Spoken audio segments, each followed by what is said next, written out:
Hello everyone, welcome back. Today we're going to take a look at, well, initially take a look at one of the most common crowns out there. As you can see, the 1977 Silver Jubilee Crown.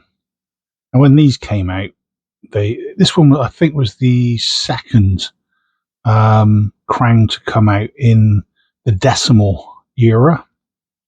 And it went from being was it 5 shillings to 25 new pence. Banks and post offices all around the country were handing these out at face value. So you go in with your pocket money, get one for 25p, and you got yourself a nice little commemorative. This particular one I actually got with my own money when I was a nipper. Yes, I was around back in 1977. I'm older than you think. There's 37 million or so of these minted, which is why whenever you buy mixed bags of coins, whether it be British, world, or whatever, you often find this one and probably the Churchill crown as well from the 60s. Usually they throw these in to add extra weight to the bag when they say, oh yeah, it's a kilo.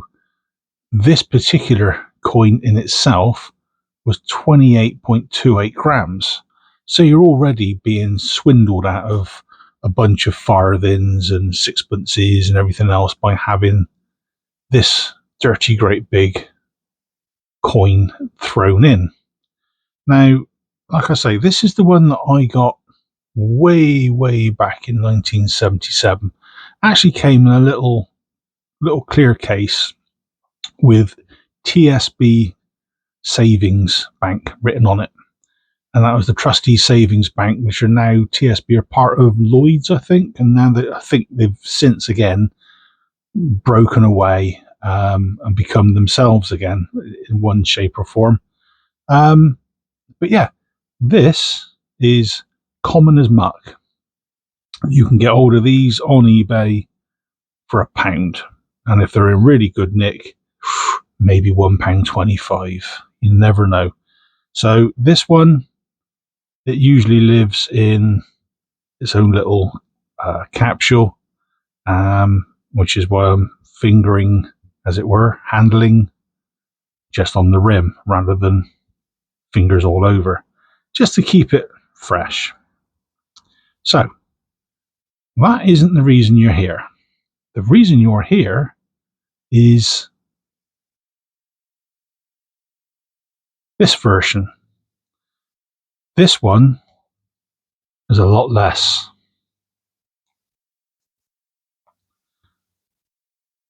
Show you the paperwork. The coin in this case is one of a number of silver crown pieces being issued in proof form in commemoration of the Queen's Silver Jubilee. So, what's so different about it? Well, the difference, shiny. Let's get you out. Get that out of the way. So, exactly the same coin. One on the left is your bog standard copper nickel, and the one on the right is a silver proof. And as you can see, the writing and the profile of the Queen on horseback is frosted, and the reverse, the background, is all nice and mirror-like. And the reverse, same principle. All the high points are frosted, and the flat surface behind it all mirrored. This is a lovely coin. Got this one come through a few days ago.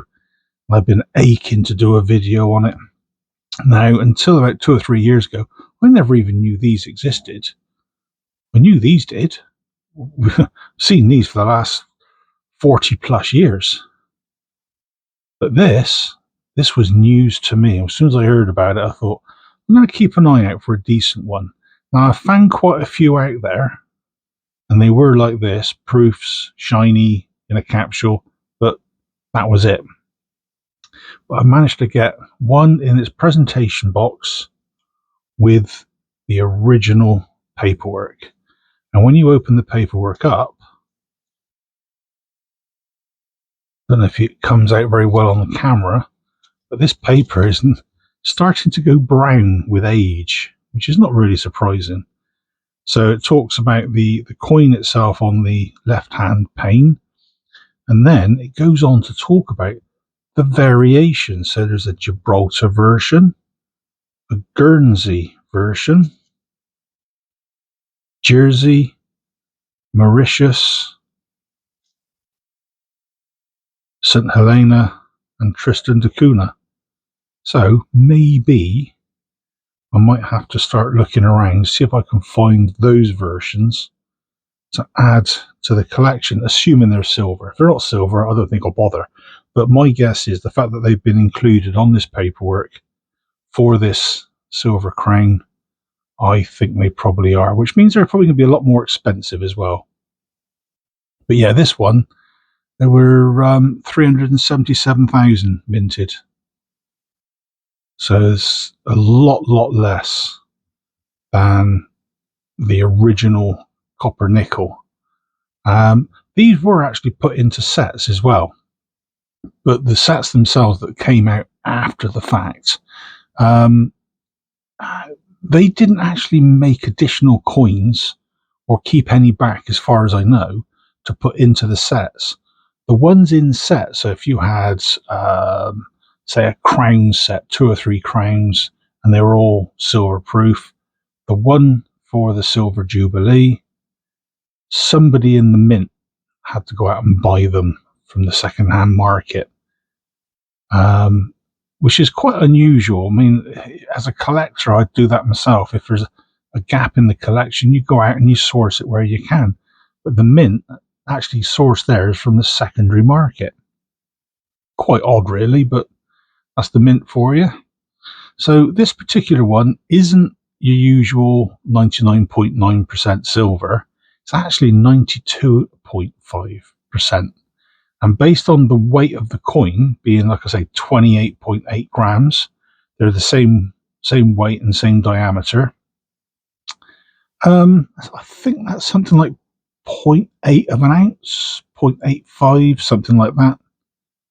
So it's not quite a full ounce, especially given this a couple of grams under. But yeah, the only real difference, as far as I know, between these two coins is the thickness.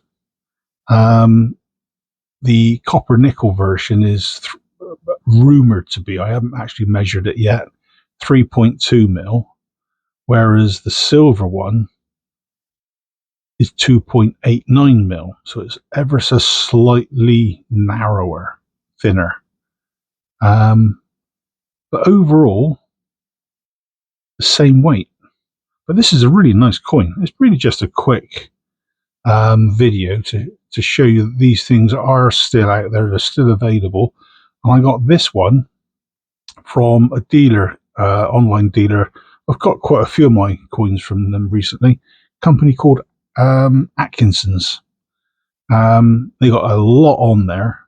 I'm not sponsored by them. I get nothing from them other than me exchanging cash for goods. And this is where I get quite a few of my other foreign coins. So the Australian stuff that I've shown recently. So the kangaroo, the kookaburra, the koala, the Chinese panda silver, and many others all came from Atkinson's. And they're pretty quick on their turnaround times as well. So I always give them a thumbs up for that. For the quality of service is really quick. And the goods are exactly as described. So there you have it, folks. 1977 silver proof Silver Jubilee crown. Next to a more boring version. Anyway, hope you enjoyed this very quick video. If you did, please consider a like, maybe leave a comment. subscribe, and maybe even think about sharing the video. I know there's quite a few people out there that like their silver, so getting my name out there. Be nice to get some silver fans in, and maybe a couple of collabs. Who knows? Anyway, that's it for now. Enjoy the weather, take care, and I'll see you next time. Cheers all.